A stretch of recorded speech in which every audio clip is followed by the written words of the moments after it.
Bonjour, aujourd'hui j'ai décidé de vous faire une petite vidéo pour vous montrer comment vous pouvez simplement payer vos cartes de crédit ou n'importe quelle autre facture au Canada avec des bitcoins. Avec l'aide de ce site-là qui s'appelle bills.com, Bylls.com. C'est une compagnie montréalaise qui est établie depuis 2013, je crois. Euh, puis, ouais, c'est ça. Blockchain Hub depuis 2013. En fait, ils ont plusieurs filiales. La compagnie mère, c'est Satoshi Portal. Euh, c'est des gens qui sont quand même assez réputés dans le domaine. Ça fait plusieurs mois que je fais affaire avec Bills, puis ça fonctionne à merveille. Fait que je voulais vous montrer ça, comment on peut faire pour payer une facture ou une carte de crédit. Euh, Fait que vous avez le choix ici entre 6500 factures et payeurs différents, comme si on prend par exemple Hydro-Québec.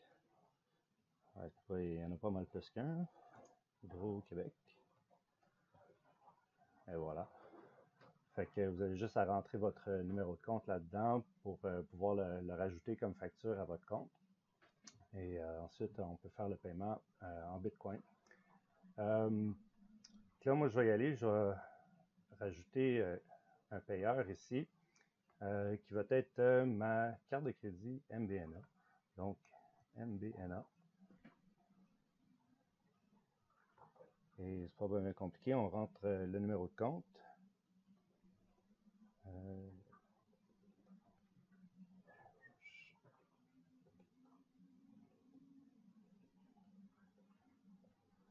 Juste vérifier ça comme il faut.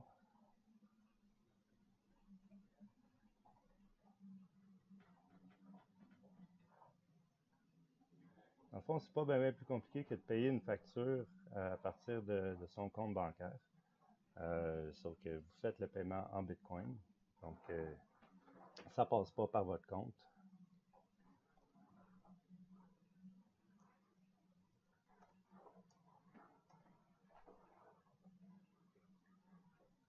Et voilà, juste à enregistrer. À partir du moment où c'est fait, vous pouvez créer un order ici. Là, ça va vous dire, bon, le montant que vous voulez payer, en l'occurrence 350. Là, ça me dit, il faut que j'envoie 0.0199 Bitcoin. Euh, Là, en cliquant sur Create Order,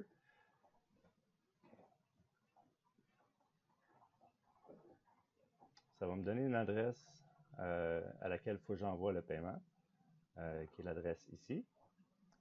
Et là, vous pouvez envoyer ça à partir de n'importe quel wallet, que ce soit Quadriga ou Coinsquare ou Coinbase. Euh, Moi, je vais faire le paiement maintenant ici à partir de mon BitConnect. Première chose qu'il faut que je fasse, bon, ça va être transférer le montant que j'ai là en BitConnect Coin et ensuite en Bitcoin pour pouvoir l'envoyer sur Bills. Bon, ça avait déconnecté. Bon, mais on recommence. OK. Fait que première affaire à faire, c'est de transférer. Envoyer ça. Tiens. Close. Après ça, échanger les BitConnect Coins en Bitcoin.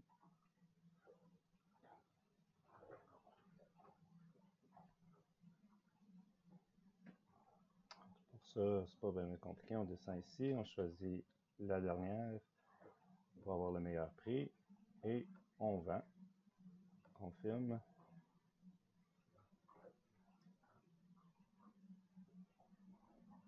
Et voilà. Donc, ça devrait être exécuté. Oui, effectivement. Bon, on a un total de 0.027 Bitcoin. Là, il faut que j'envoie le montant de 0.119 d'ici pour payer ma facture de 350 $. Donc, on va prendre, on va copier l'adresse. On envoie ça à cette adresse-là. Et le montant qui était de... Okay. Un copier. On colle ça ici. Oups. Voilà.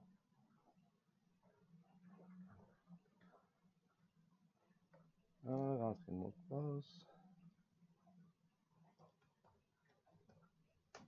Et voilà. Et c'est pas plus compliqué que ça. On vient de payer une facture de 350 $ en Bitcoin. Et que ça devrait pas être bien long. Ça va éventuellement apparaître sur la blockchain. Fait que je vais juste poser la vidéo et on va revenir aussitôt que j'ai une confirmation. Bon, mais ça n'a pas été super long. On a déjà la transaction qui apparaît sur la blockchain. Évidemment, elle n'est pas confirmée encore. Ça fait juste à peu près 30 secondes, même pas. Mais Bill, de ce côté-là, il montre déjà qu'ils ont reçu le paiement, qui attendent les confirmations sur la blockchain. Et à ce moment-là, le paiement devrait être identifié ici comme étant reçu. Et à partir de ce moment-là, ben, ça peut prendre jusqu'à 5 jours ouvrables, puis le montant va apparaître sur mon relevé de carte de crédit. Puis c'est tout. Pas bien plus compliqué que ça. Ça se fait aussi facilement que de payer un compte par son institution bancaire. Bon, donc on a une confirmation ici. Donc la transaction est effectuée. Sur Bills, on peut voir que le paiement a été reçu. Et that's it. Il ne reste plus rien à faire. On attend que ça apparaisse sur le relevé de compte. C'est tout. Maintenant, je voulais vous montrer aussi pour les frais de transaction. On peut voir ici en bas, savoir combien ça coûte faire des petits paiements comme ça. Donc, c'est ça, avec Bills, ben, l'avantage, c'est que la vérification initiale se fait très rapidement par tout ce que vous avez besoin, c'est une adresse email, un numéro de téléphone, puis vous pouvez transiger jusqu'à 10 000 $ par semaine. Au-delà de ça, ben, ça prend une preuve d'identification puis une preuve d'adresse. Ça, c'est si vous transigez au-dessus de 10 000 $ par semaine. Je trouve que comparativement à Quadriga ou CoinSquare, le taux est quand même assez compétitif. Comme vous pouvez voir ici, ben, je me suis servi de Bills quand même une couple de fois. 3 fois, ben là, c'est la 3e fois durant le mois de décembre. Vous pouvez voir 2 petits paiements ici que j'ai fait, 310 et 504, que j'ai fait directement sur ma carte de crédit. Puis je vais vous montrer, ça apparaît quand même assez rapidement. Ça a pris, je pense, 3 jours ouvrables avant que ça apparaisse sur mon relevé de compte.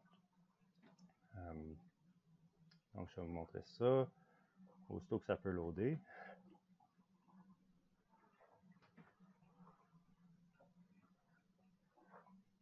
OK, carte de crédit.